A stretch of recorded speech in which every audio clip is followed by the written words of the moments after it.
I think we're finally good to go. Welcome, everybody. I'm Elizabeth. I am the head of the College Transition and Accommodations group here. If you are new to us, welcome. I hope you find this group really helpful. Feel free to ask a question. You can always ask anonymously. Scroll through. I am a learning disabilities specialist with 20 years of working in colleges. I'm also the author of 2 books on college transition, and I'm here to help you. I have friends in the group that I asked to join us so that they can be helpful, some disability services directors. And also, there are some wonderful parents in this group who like to share their experiences and offer advice to everybody. So I hope you'll find it to be a valuable, vibrant community as I do. So today we have the great luck that Joan Green, who is an assistive technology specialist and a speech and language therapist, has kindly offered to do a talk today about tech tools for college.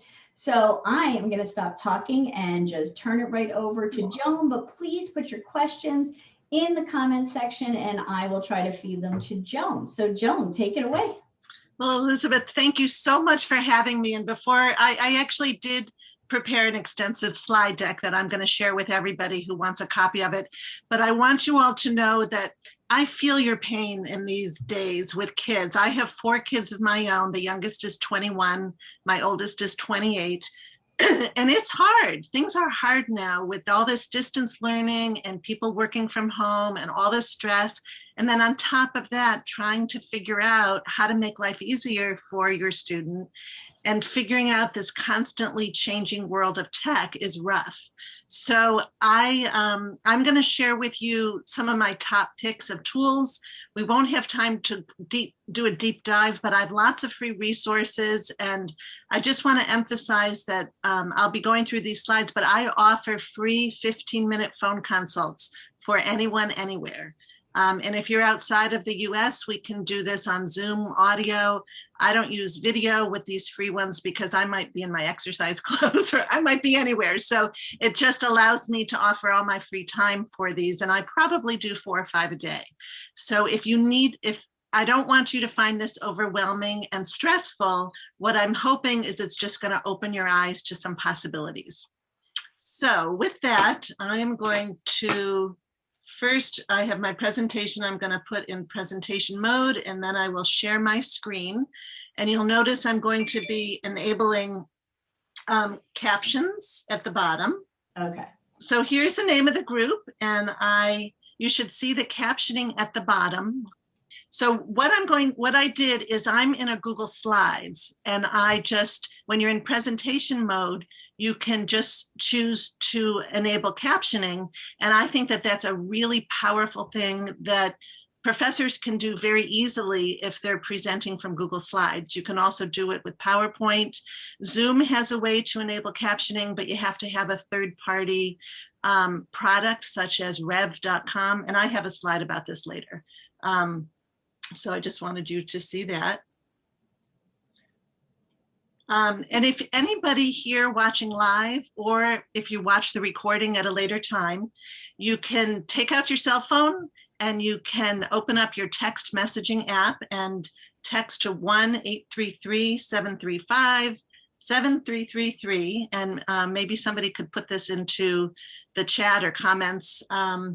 And if you text IST, all caps for Innovative Speech Therapy, you'll be asked to give your name and your email address, and you'll be sent immediately a copy of the slide deck.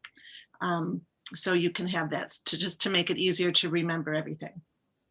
So I am Joan Green, a speech pathologist, but these days I consider myself more of an online tech coach. And so this is, if you want to set up a free 15-minute phone call with me, you would just go to my website, innovativespeech.com, and there's a pop-up and it says, let's chat, and you just pick a time and I call you at that time. So when we're looking at tech, I have 2 dogs who are sleeping and hopefully they're going to stay asleep during this presentation. We walked them pretty far this morning. This is Cody. And when I'm thinking tech, I'm always thinking, what problem do I want to solve?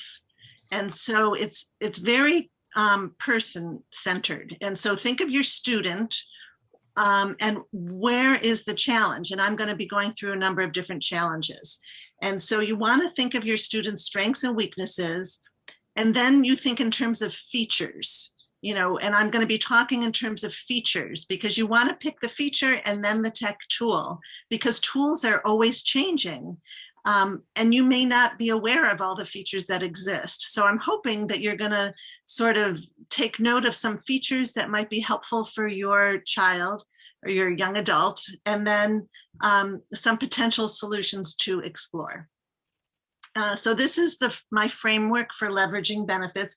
And the first thing to do is just learn about what's possible. That's what today is about.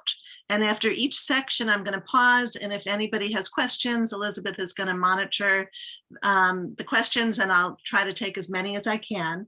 And what we're trying to do is match a student's needs to the helpful features and then set up the environment for success.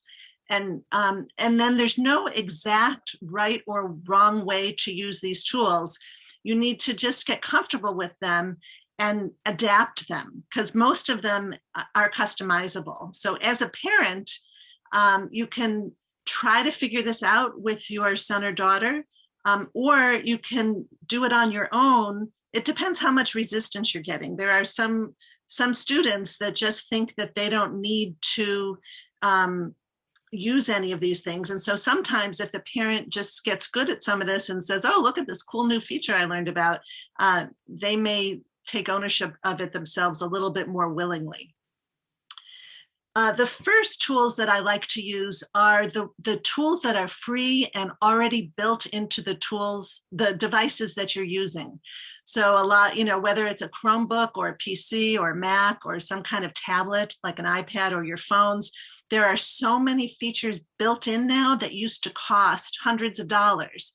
And sometimes all it takes is enabling one of these features or turning it on.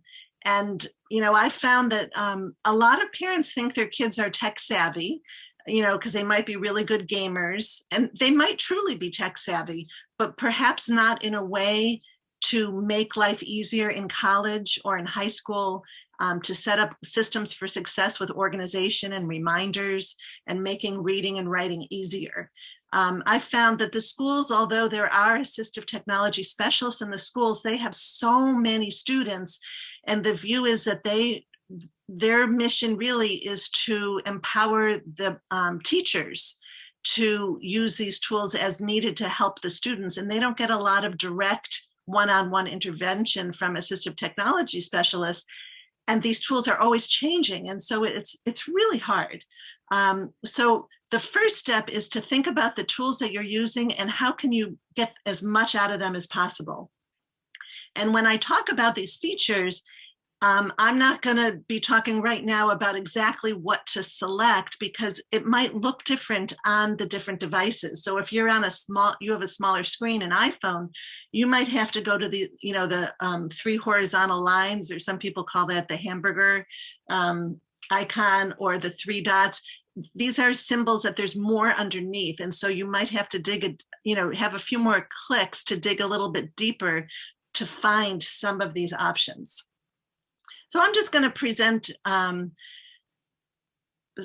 a couple of students, and then have you think, we can brainstorm together how we might help this student. So Aaron has difficulty reading. He can't keep up with his assignments, and he's increasingly stressed. I'm sure many of you in this group have students that might have been diagnosed with dyslexia or have other reading type challenges. Or some of these tools can also be helpful for students with attention type of issues or visual challenges. So in terms of the feature, one of the tech treasures is listening to text read aloud.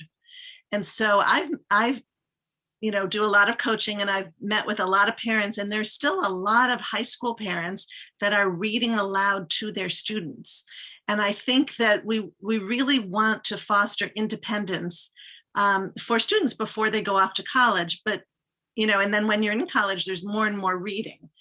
So there are some tricks of the trade, and every single computer or phone or tablet that's updated now can read all text aloud.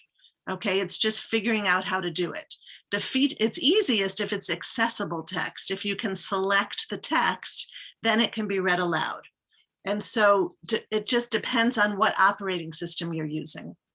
So in the handout, you'll get these URLs, and you can click on it, and there are lots and lots of video tutorials depending on if you're on an Apple device, a Windows device, or a Google device. But if you have an iPhone, what you would do is follow some of these things. So you would go to the settings, and then the accessibility, select accessibility, and then spoken content. And then whenever you select the text, you just hold it down, and you get these little blue balls, move them around, it'll read the text aloud to you. And you can go into options and change the rate and change the speaker.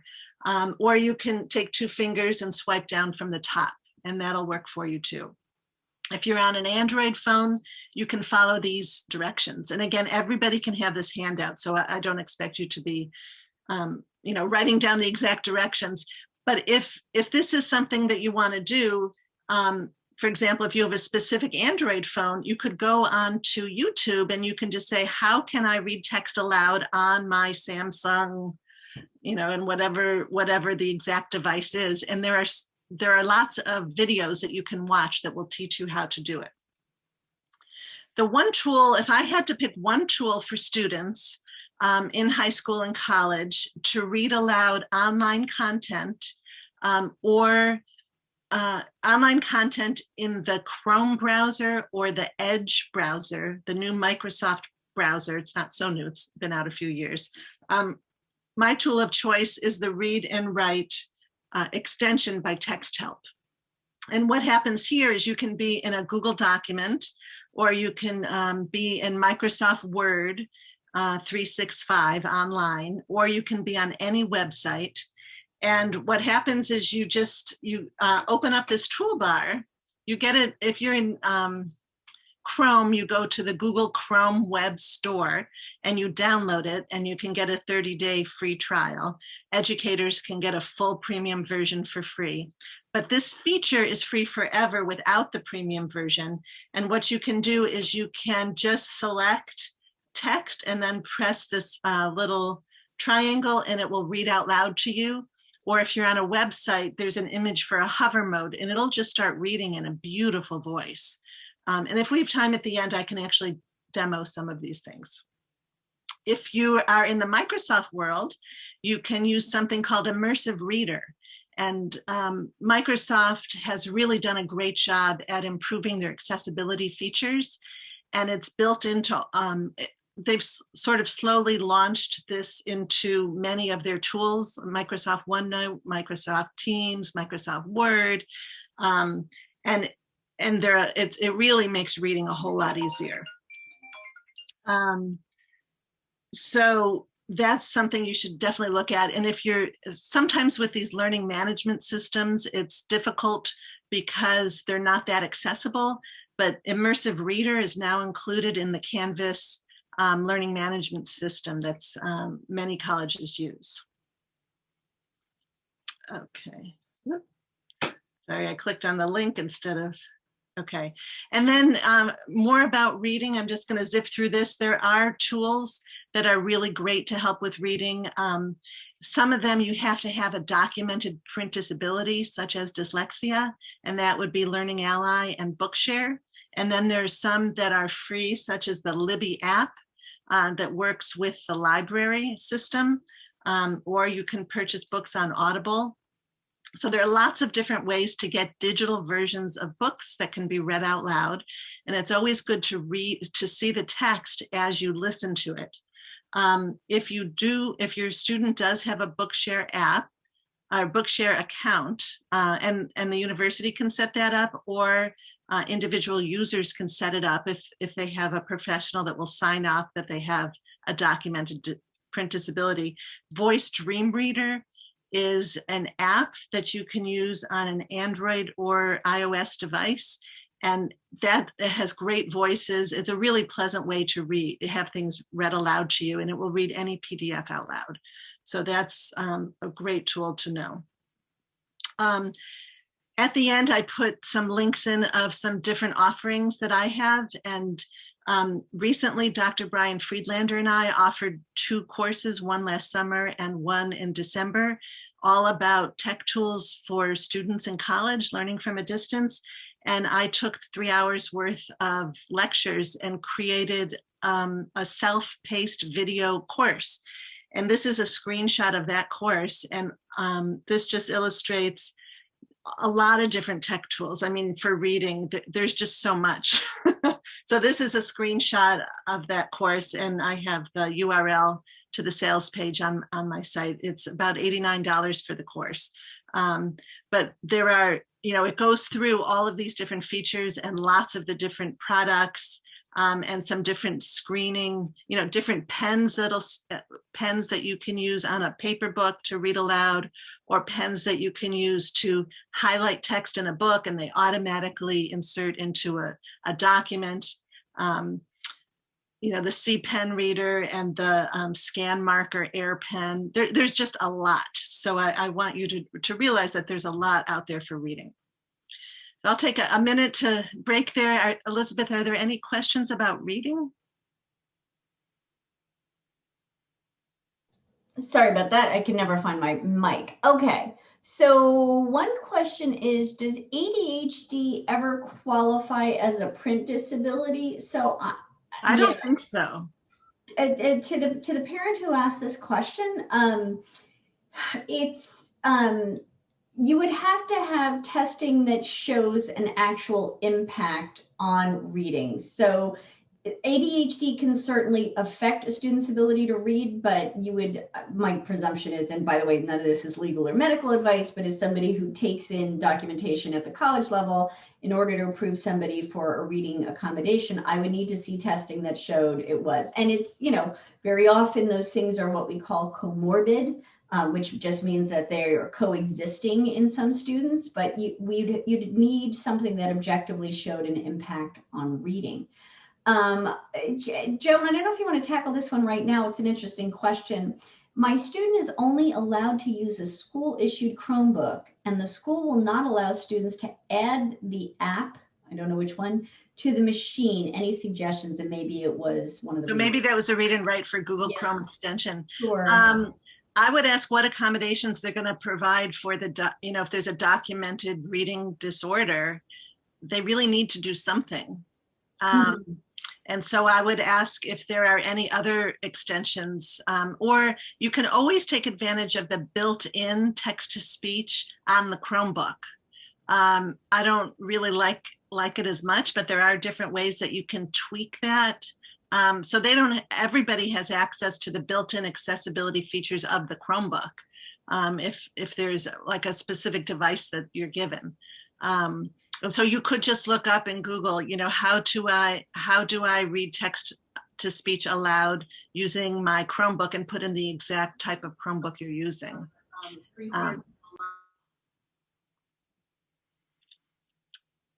Were there any other questions?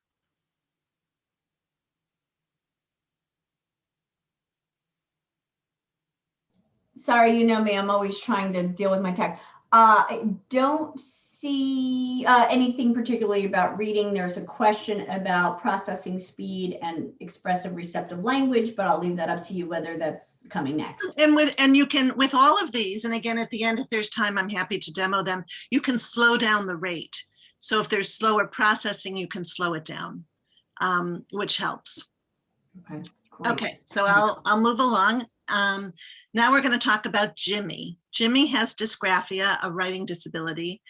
He has difficulty getting started with written assignments and makes many errors with writing.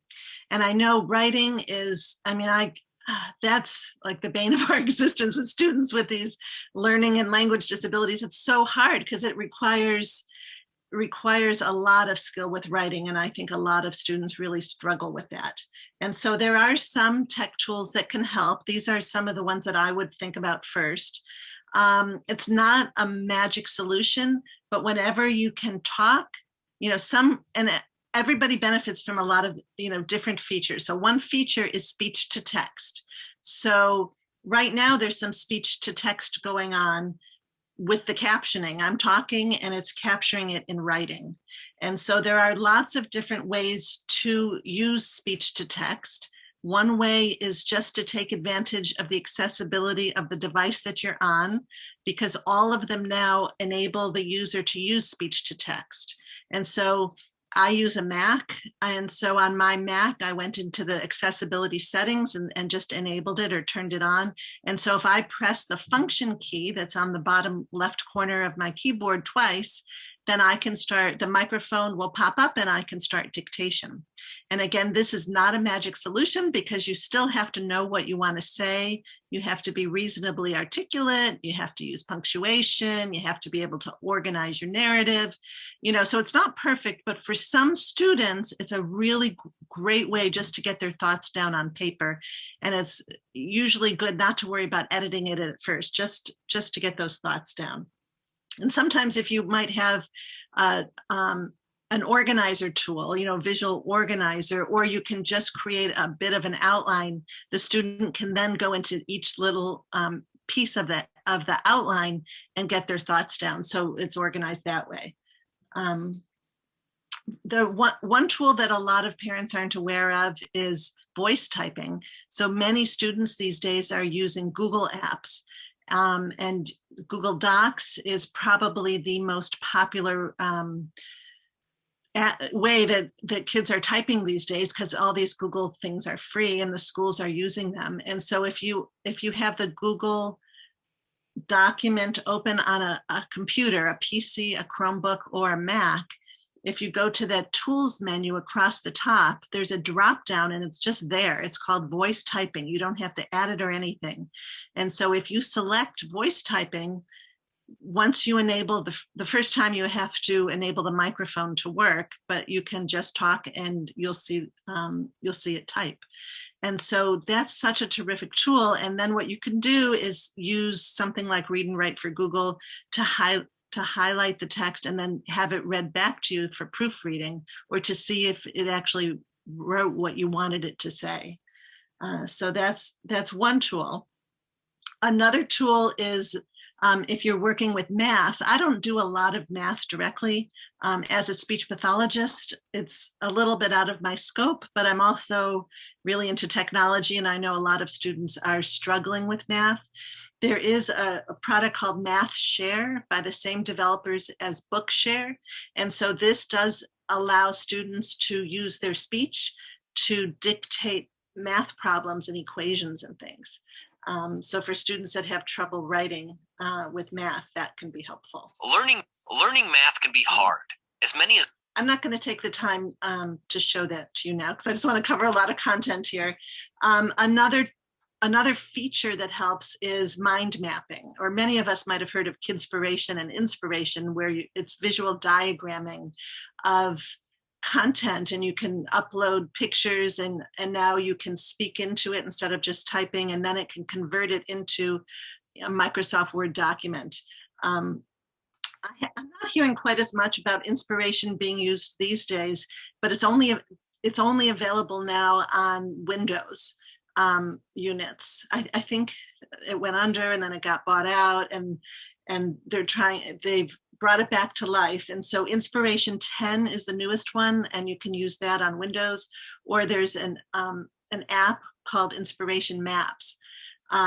My colleague, Dr. Brian Friedlander, is really into these brainstorming tech tools more than I am. And in our course that we taught, he said that MindMeister is his favorite one now, and it's had a lot of updates. And so they've added a lot of really wonderful templates that are helpful for students, similar in many ways to Inspiration. And so I put a screenshot here of my MindMeister account. I have a free account, which you can try. But you can see they have them for brainstorming, note-taking. They have persuasive essay templates. So if you can get some of these templates and then you can dictate into them, that could be a tool that could be helpful. And then here's just a screenshot in our course about a lot of these different tools that can help with taking notes. Many of you might have heard, I think I have another another slide about pens, like not only is writing essays hard, but taking notes in classes, especially virtual classes. So, we go through some of the tools for that also, and I'll be getting more into that. Any questions about writing or specifically the speech to text?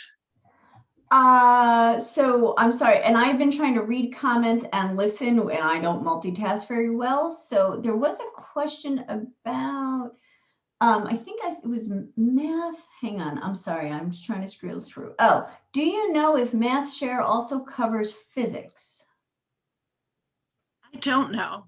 I don't know. That's a good question. I mean, I think it's just a platform for math equations and things. So I would think it would, but it's free and it's worth just going to mathshare.org, I believe, or mathshare.com. Can't remember which one it is. And there are, in our course, we talk about a few other tools, but I think I was really impressed with MathShare.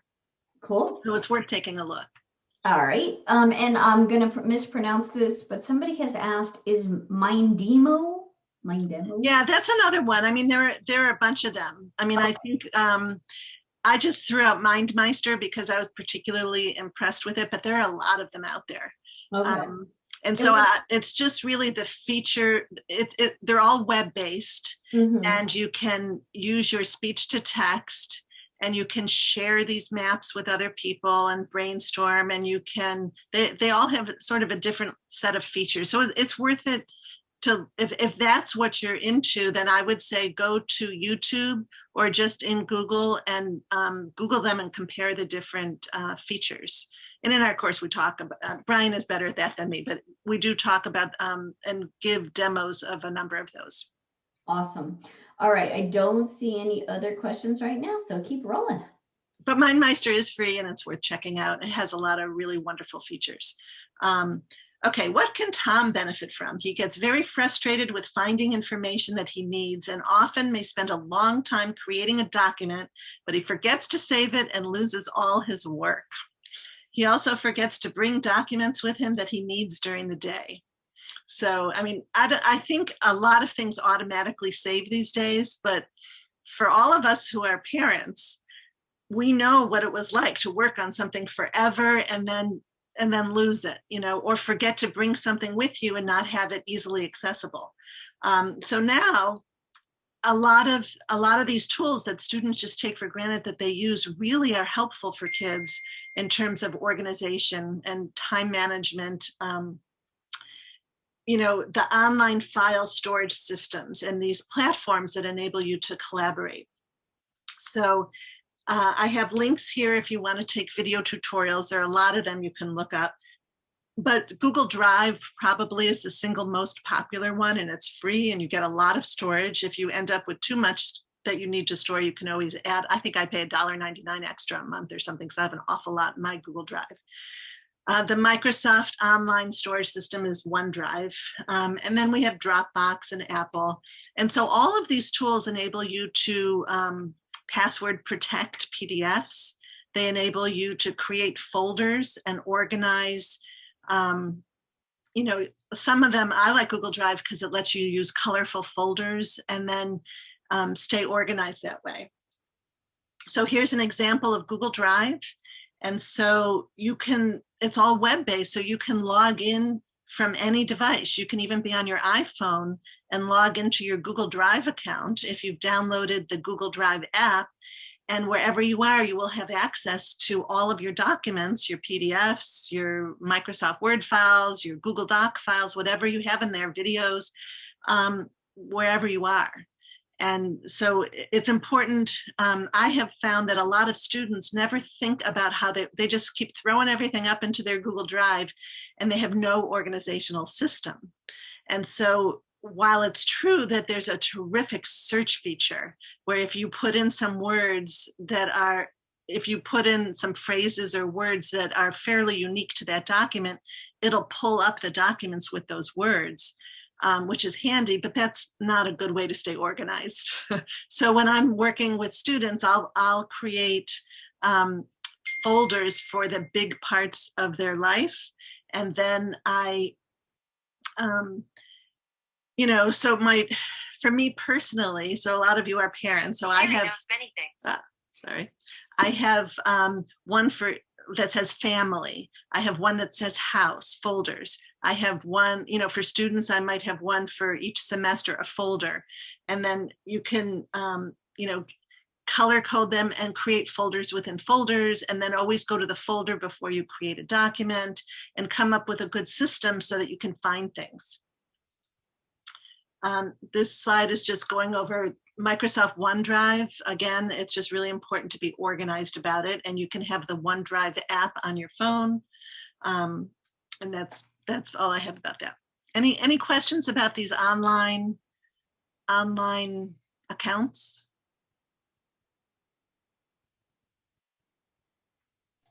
Sorry, I did have somebody just ask, and maybe you've just answered it in time. Is there advice to help students learn how to organize drives? And I think you've done that. For the parent who asked that, if you have a follow-up question, just let me know. Yes, I really do like to use the folders and never to actually go directly into docs, but just work from folders. And then if I also like to have shortcuts. If I'm in Google Drive, I like to have shortcuts. I think I have this a little bit later, shortcuts along the top. So if you type in a URL and there's that star, if you select the star, like you can see right here, there's a little star here. Yeah. I could then bookmark it, and then it's like a quick shortcut to get there. Perfect. So I have put in the chat for folks who are watching a link. I have a document I put up on my website about organizing electronic files. I, like Joan, love organization of folders, and it's just my suggestions. And what I always say to folks is, see what my suggestions are, and if you hate them, that's also useful information for you to figure out. If you don't like what I have suggested, what would work better? It's just this, I always think of my advice pieces as a starting point for you to decide why you like to do something a certain way and what would work for you. And think about what you need to help yourself find it later. The whole point of being organized is that you can find it quickly when you need it. Right. So what's important to you when you're going to search for it later? I think that that's so important. Thank you. So I don't see any other questions on this topic right now. Thanks. So I'm sort of just glossing over this, but I'm hoping to give you guys food for thought so that you can at least know where to go to learn more. So in terms of organization, also, I'm going to talk now about just different tips and tricks of how to be productive and efficient. And if I had to pick one area, I could act as an executive function coach very easily, because I'm all about productivity. I don't want to waste time. I don't want students doing busy work. I want them to really choose how they manage their attention and set up systems for success. And the tools that I often start with are those that I use personally. So, having 4 kids, and I have elderly parents and a mother-in-law, I have so much going on, and I've written 4 books, and I create online courses, and I have a Facebook group, and I see clients. I mean, I am so busy. You got to be organized, and I want to have time to exercise and relax and keep things in balance. So I try to really empower students that I help with some of the same things. So the first thing, whenever I'm working with a family or a student, and as soon as they get one distraction, I'm like, okay, do you know how to stop all notifications right now? How do you select do not disturb? How do you put on do not disturb on your Mac or on your iPhone? And just a lot of kids, I keep calling them kids, but young adults, a lot of them say they know how to do it. But what I like to do is I work on Zoom and I screen share. I'm like, okay, show me, show me. And then a lot of times they say that they know how to do things, but they don't do it, and they sort of forget how, and maybe they need some written reminders of how to actually do these things. And I, with do not disturb, you can set up your iPhone to just swipe down from the top and see your control center. I mean, there are lots of different tricks. And if you have a particular type of iPhone, you can just Google it. How do I turn on do not disturb on my iPhone 7 or whatever? and always think, is this how I'm choosing to prioritize my attention? If you need to get work done, just get it done, minimize everything else, because there's no such thing as multitasking, as research has shown. You're just shifting back and forth and you become much less efficient. So just really focusing on what you're doing. And I find that it often helps to set a timer. 20 minutes, work on your math, 30 minutes, whatever's reasonable, and then take a break. So you can use all of your devices that way, or you can use some of the smart assistants. I teach courses also on Alexa. I hope I didn't start, Alexa. That's a wake word, so I hope I'm not alerting too many devices out there. I've renamed mine that's in my office ECHO, so I don't set it off all the time. But I tend to not want to be at my desk for reminders, because I'm at my desk so much, I might be trying to do other things around the house. So I tend to use a lot of the smart devices.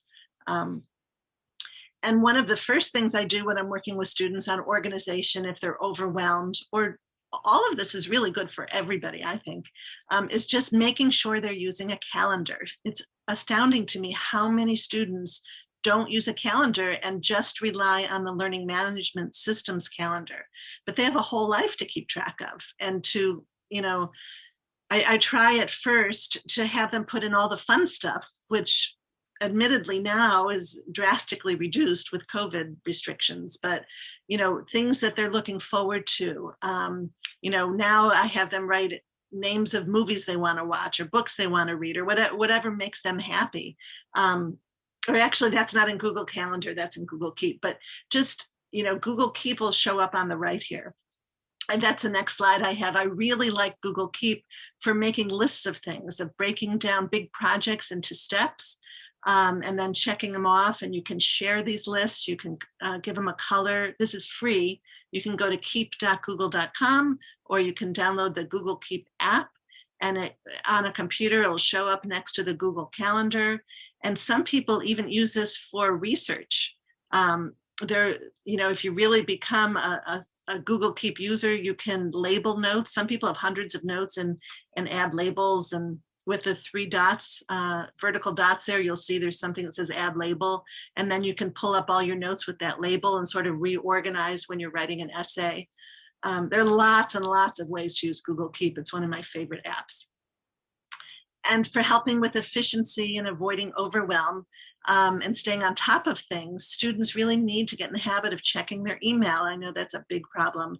And I think Gmail is probably the most popular one. It's wonderful, and it has all these new features. If you right click or 2-finger tap on the email, you'll see that you can pause your inbox, so nothing new will come in. Or you can choose to have an email be snoozed and come back to you at a later time when it's more appropriate for you to deal with it.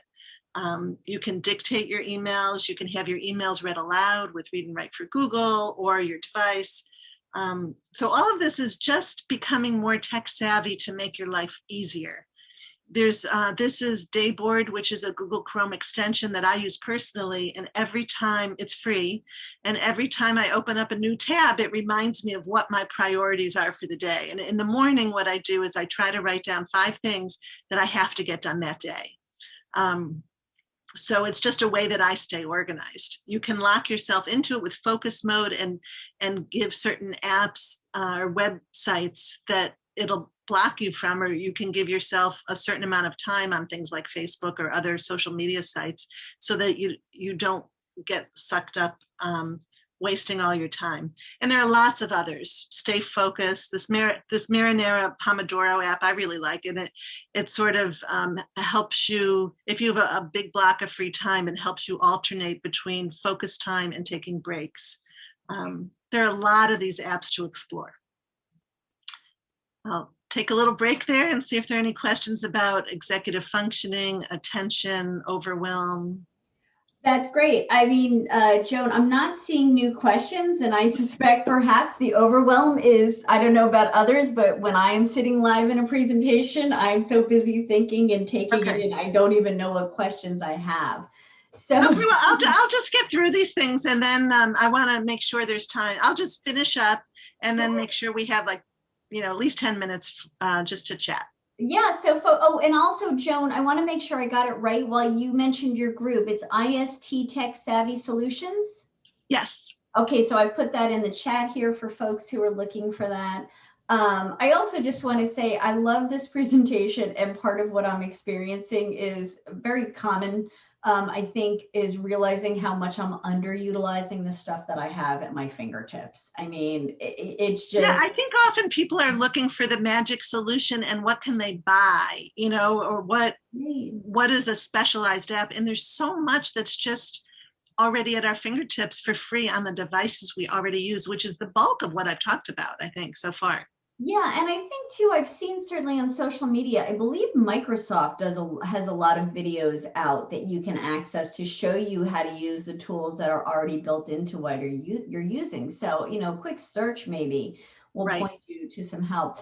We do have a question, recommendation for apps to reinforce forming new habits. There are a lot of those out there. Right. Yeah, I don't have any.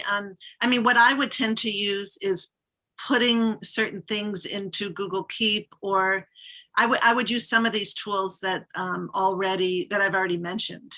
But I know that there are specific, maybe somebody else out there has them. I know that there are a lot of them out there. I don't have any off the top of my head. Yeah, that's definitely, it isn't a new habit, but one that a friend of mine is using is called Forest. It's to keep you on track, when you're online. Right. So I think, what is it? It grows a tree, but every time you get off your window, the tree stops growing. Yeah. There are a lot of those. Yeah. Yeah. All right. So I'm not quite sure what this question is asking. It says, what about closed captions? The one you are using seems pretty accurate. So that's the closed captioning in just PowerPoint, right? Yeah, I think technically this is not closed captioning because people watching this don't have a choice of whether it's on or off. Right. I've just learned that myself. Yeah. And in fact, I'm going to be writing, I have my niece who wrote a post for me that I'm going to let her be a guest blogger on my website, all about captions. And I have a slide coming up, and she has auditory processing challenges. And so she loves it when she can read along with this. It uses artificial intelligence, and it's very accurate. So this is just in the presentation mode of slides, and you can do the same thing in PowerPoint, but in Zoom, you can't. Right. Unless you can pay rev.com and have this automated. People who are deaf or hard of hearing often prefer when somebody's typing because it might be more accurate, but it's not instant. Okay, so we have another question. Do you have any thoughts about smart pens like LiveScribe to assist with note-taking during lectures? And I don't know if that's coming up. I have lots of thoughts about that. Yeah, let me keep on going. Okay. But let me just say Google, and I have another slide, but Google Keep, not Google Keep. I'm blanking on it. The meetings through Google. Well, some of the other ones have true closed captioning. Google Meet has closed captioning so that so all participants can choose whether or not they view the captioning. And I believe Microsoft Teams is like that too. Okay. So all of these work a little bit differently. So let me just... Yeah, so actually this is a question, it's sort of here, but it's one that people ask me that I can't answer. So, what I work exclusively at the college level, where recording of lectures is not a problem in that even if it's two-party consent in a state, you do need to go through the Disability Services Office for permission. Students should never record a lecture without permission from the office. Parents should also know, and students should know, that professors can't say no to recording on the basis of the kinds of arguments they often put forward, which is, intellectual property, et cetera, and so on. There are colleges that require students to sign agreements if they get recordings, saying what they can and can't do with those recordings. What I'm trying very laboriously to get around to is, I know recording's okay at the college level because nobody's a minor anymore. Even if you're not 18 when you start college, you're legally considered an adult. So people will say to me, well, they won't let my kid record classes in high school and get used to that. But what I don't know is whether there are issues around there are minors in the classroom. So that I don't know, and I don't want to put you on the spot, but whether you've had any interaction with school districts around this and can suggest anything. I mean, the whole thing is very frustrating because it's so helpful for students to be able to have access to recordings so they can replay it. So I often recommend it, and then many school systems don't allow it. Mm-hmm. It's hard to answer. Some might say, even if it's in the IEPs, professors or teachers have to allow it. Whether or not there's presumed confidentiality in the classroom, there are all so many issues. I don't even want to get into that. But now my ideal scenario is if it's recorded for everybody. If all students have access to recordings, to me, that's perfect. And if students get digital handouts ahead of a class, that's perfect because that allows for better note taking. Yeah, I mean, so because we have a couple of questions saying things like, what we're hearing is that students should get used to using AT before college, but there's no AT in our high school and they're not getting practice. And so, I mean, folks, I would refer you over to Wright's Law and see if Pam and Pete, I'm going to put this in the chat. If you're not familiar with Wright's Law, Pam and Pete Wright are two attorneys that specialize in special education. Their site is very, very information filled. It's a little overwhelming, but try searching in there. I really don't want to comment because I have no idea what happens in K through 12 anymore, but that might be a place. Again, look, if you don't have anybody in your district who's familiar with assistive technology, obviously that's a first problem in that there's nobody to teach your kids how to do that. But if you as a family purchase something and want your student to use it, then you will need to talk to the district about having your student be able to use that. And you should talk to a lawyer about that. You should not ask me. And Joan is also wisely going to demur on that. I just like showing what's possible and what features can help. And then implementation can be tricky, it's a tricky thing. Mm-hmm. All right, let me just go on because we don't have too much time left. I just want to emphasize one thing that's extremely helpful, and most people I know are still in distance learning, is taking a screenshot, just taking a quick screenshot during a class. It's like taking a picture of the board. And so there are different ways. I've written out some different ways, and I also have a handout on a download on my website for all the different ways to take quick screen captures. And then also being able to split, these are just different skills that are really important, I think, for students to know how to do with all this distance learning. Being able to split your screen or use multiple screens can be a game changer for people with working memory problems, for just organization and keeping track of things, for reading something and taking notes on it, for watching Zoom and taking notes. Also, there are a lot of different ways to get rid of all the clutter on a screen. So for people doing research or whatever, you can often take advantage of the reader view that's built into Safari, or use something like Mercury Reader, is a free Chrome extension that you can just get rid of all of the extraneous, all the ads and everything, and you can pick your own fonts, you can pick your own color combination. It's really great. If you're in Zoom, you can, it's important that the students know how to choose the view that's going to work best for them. Do they want to see all the students? You can change sizes of things and drag things around. And also, if you need help and you're going to tutors, hopefully the tutors are well versed with being able to, if someone shares their screen on Zoom, the other person can ask for remote access and actually go in and help configure different things. I do that all the time to help students set up their systems to be working well for them. So this is just a screenshot of the course that I have. and so and we talk about how to do all these things, all these different ways to help with executive functioning. All right, so then here I'll just skip. We're going to talk a little bit about auditory processing, and that's where I talk about, using captioning and subtitles. Sometimes the student can decide, like in Google Meet and in Teams, whether or not they see captions. Other times, like we're doing now, the presenter decides. Or you can always, rev.com, you can have live captioning, or you can get transcripts. And if you're watching things in YouTube, very often just look for that CC for closed captioning, and often, there and on the TV, and, you can enable closed captioning so that can be really helpful for people with auditory processing challenges. And here are the few slides about taking notes and syncing audio if you have permission to record. And I do want to give a shout out to Glean. Many colleges in the past had used Sonosent audio note taker, but now Glean is a little bit more streamlined. It's not computer-based, it's web-based, and it's really great. You can, if you get handouts ahead of time, you can download them into it, and it gives you little audio clips, like little bars to represent audio, and you can color code them.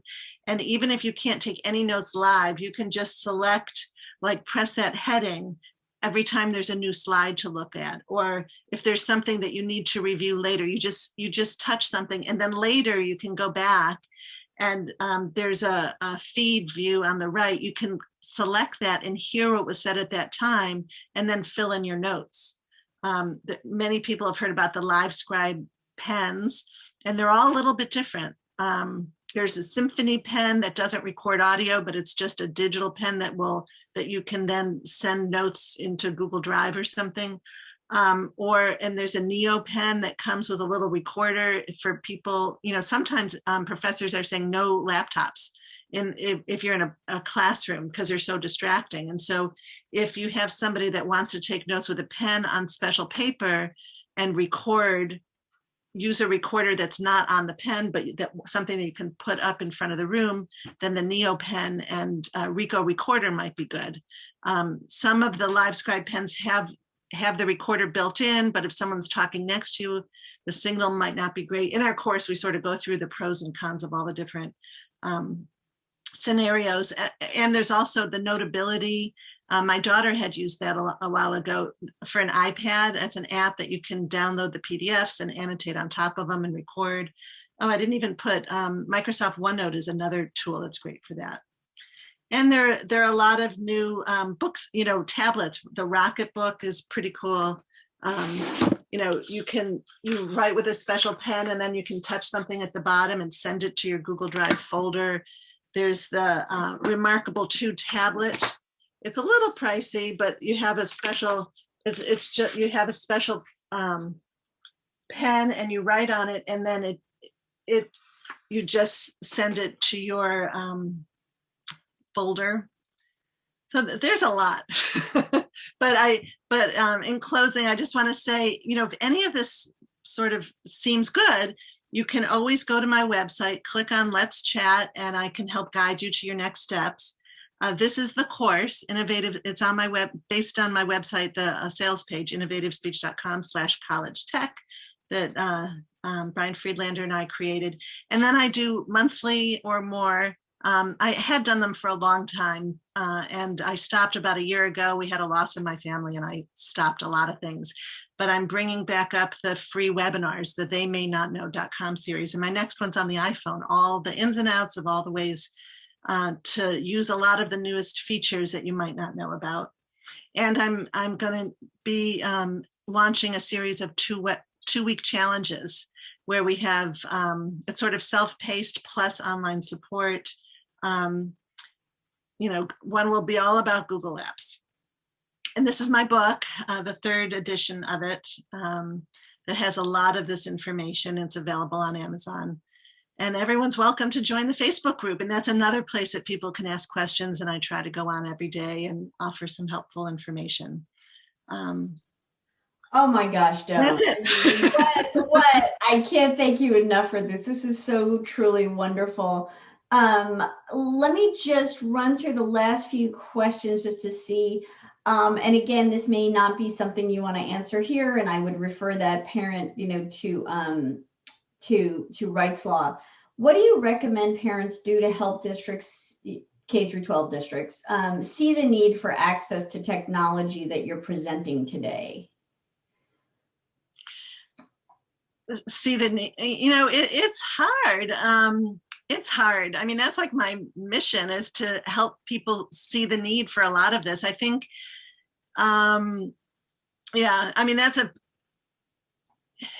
basically all of this accessibility stuff is helpful for everybody, but students with certain disabilities, ADHD, dyslexia, dysgraphia, other things, they need it to succeed. And so I'm into using a lot of the mainstream tools that everyone has access to, but those kids have to use it to succeed. And so I think that, maybe a lot of times when I'm working with students that are in schools that are not that tech savvy, although things are changing. I mean, schools have been really forced to get into this world of tech fast due to COVID and all this distance learning. So I think looking at it, not as confrontational, but just as a team approach, maybe you try some of these things. This is what I would do, you try to get good at it at home, try to help your student learn it. And then they can go in there and show the teacher what's been helpful to them, and maybe be the cool one that knows how to really take advantage of their tech for success. And then everyone, it's just a real positive experience for everybody. And it becomes that student's sort of superpower, and other students then look to them to learn how to do it, and it helps really build their self-confidence, and they learn to become strong self-advocates.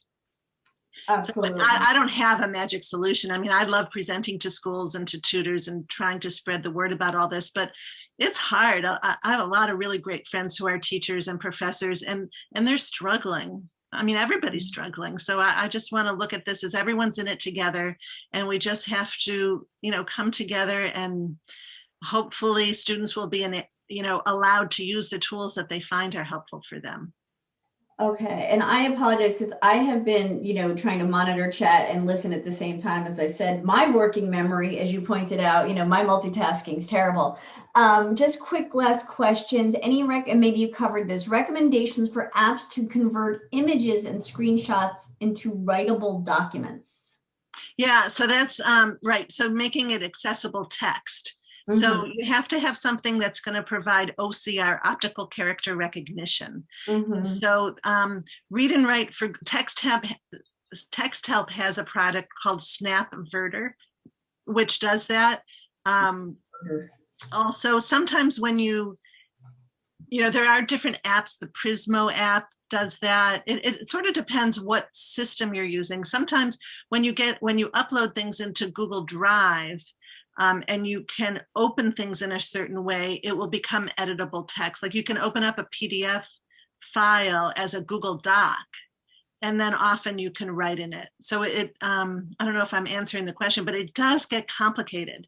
And so it really depends where that, if you're in a learning management system and they take a picture of something and post it as a PDF, and then you're trying to use something to read it aloud and it won't read it, mm-hmm. Then you have to use a tool like Snapverter to read it aloud.